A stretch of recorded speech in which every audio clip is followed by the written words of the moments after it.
Hi friends, Saravana from riddles. இந்த வண்டி பார்த்தீங்கன்னா எஃப்ஜியில் வந்து நான் நிறைய வண்டி சொல்லியிருக்கேன். சேஸ் வந்து கீழே வந்து இன்ஜின் பெட்டான வந்து கட் ஆகிடும்ட்டு, அது போல் தான் கட் ஆகிருக்கு வண்டி. ஓகேங்களா? இந்த வண்டி கட் ஆனதுனால வண்டி கஸ்டமர் வந்து அப்படியே ஓட்டி என்ன ஆயிருக்குன்னா, மேலே சேஸ் வந்து அந்த இடம் பெண்ட் ஆகிருக்கும். ஸ்கீல் வச்சு காமிக்கிறேன் பாருங்கள், எவ்வளோ பெண்ட் ஆகிருக்கு பாருங்கள், கேப் இருக்குது பாருங்கள். ஓகேங்களா? இவ்வளோ கேப் இருக்குதுன்னா, ஏன்னா வந்து வண்டி அப்படியே ஓட்டிகிட்டே இருந்தால் ஒன்று சில வண்டியில் வந்து கட் ஆகிடும். நான் இதுக்கு முன்னாடி ஒரு வீடியோவில் போட்டிருப்பேன். அதாவது ஒரு வண்டி வந்து கட் ஆகிட்டுண்டா அதில் வந்து உள்ள சப்போர்ட் பழுப்பு கொடுத்து நான் வெல்டிங் பண்ணுற மாதிரி போட்டிருப்பேன் ஆல்ரெடி. ஓகேங்களா? இப்போ இந்த வண்டி அதே ஃபால்ட்டு தான். நான் ஒன்றே கட் ஆகலை, பட் பெட் ஆகிருக்கு. இப்போ ஹீட் பண்ணி அதை பெண்டு இறக்கிட்டு அப்புறமா அந்த சப்போர்ட் ராடுக்கு உள்ள கீழே வந்து சேஸ் கட்டான இடத்துல வந்து நம்ம வந்து அந்த பழுப்பு ரெடி பண்ணி நம்ம போட போகிறோம். இப்போ ஹீட் பண்ணிகிட்ருக்கோம் பாருங்கள். அந்த ஹீட் பண்ணுறது வந்து சுற்றி கீழே வந்து ஏர் ஃபில்டர் பாக்ஸு கார்போர்ட்லாம் இருக்குது. பட் அதெல்லாம் டச் ஆகாத அளவுக்கு லைட்டாக அப்படியே மெலோட்டாக லைட்டாக ஹீட் பண்ணி பெண்ட் எடுக்கிறோம்.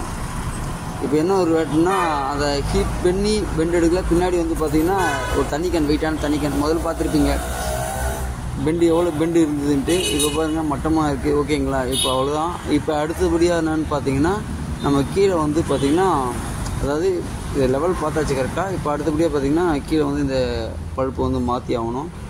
நிறைய வண்டிக்கு லைட்டாக கிராக் இருக்க சொல்லி வெல்டிங் பண்ணிவிடுங்க, அது நல்லது. இது பாருங்கள், உள்ள சொருவு பழுப்பு போட்டாச்சு. சொருவு பழுப்பு போட்டு ஏற்கனவே பழுப்புலாம் நம்ம ரெடியாக பண்ணி வச்சுருந்தோம். பட் வந்து இப்போ செட்டிங் போட்டிருக்கோம். செட்டிங் போட்டு இப்போ இன்னொரு பழுப்பு வச்சு கீழே பெட்டுக்காக. அதே போல் பார்த்திங்கன்னா இந்த இடத்துல சைலன்சர் மவுத் உட்கார இடம், அந்த போல்டு வர இடம் வந்து கட் பண்ணி வெல்டிங் பண்ணோம். ஸோ அந்த கட்டிங் தான் அது. உள்ள பழுப்பையும் ஜாயின் பண்ணி வெல்டிங் பண்ண மாதிரி. அதே போல் அந்த டீ ஸ்பேனர் போடுற இடத்துல வந்து பார்த்திங்கன்னா நம்மளுக்கு ஃப்ரீயாக போகிறதுக்காக அந்த காடி எடுத்துருக்கோம். ஓகேங்களா? காடி எடுத்து வெல்டிங் பண்ணியிருக்கோம் பாருங்கள்.